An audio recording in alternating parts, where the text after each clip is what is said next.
Yeah, Golden Days. It's TKT featuring my pro Lane Sokip and Golden Ghost.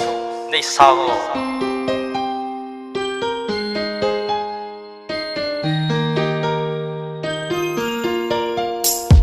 I move to the left, to the right, yo. Rest in my mind, your special girls in my heart.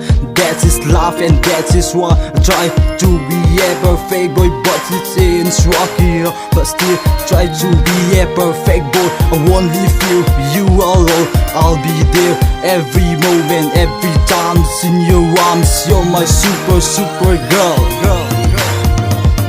Summa chola in song kalung helai happy night hin la golden I happy low kalung sinale kang ina nei sang sing sing in no ngai no nei sang pi o Sinking as I'm lifted above the clock. From you where can't believe I'm leaving you. Don't know what I'm gonna do, but some days I will find my way back. Your name is written in the sea. My soul is broken and the streets are all frozen up. And stop this feeling melting through. I won't stop loving you. Kalung sina hoy pa ngay Buldonan kadim sing senge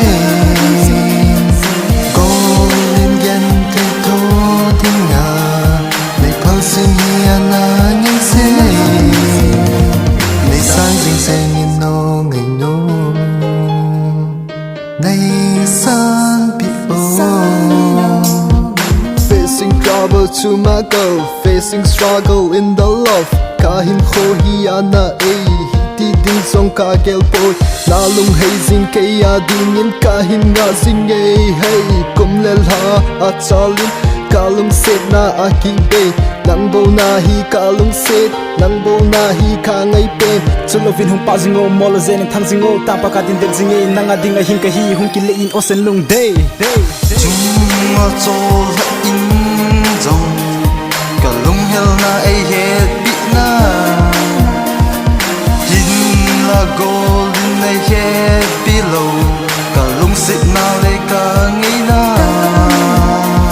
kalung sin na hoy ba ngay buldonan ka dim sing sing golden gen te to dinga may pulsing hiya na ngay se nay sang sing sing in no ngay no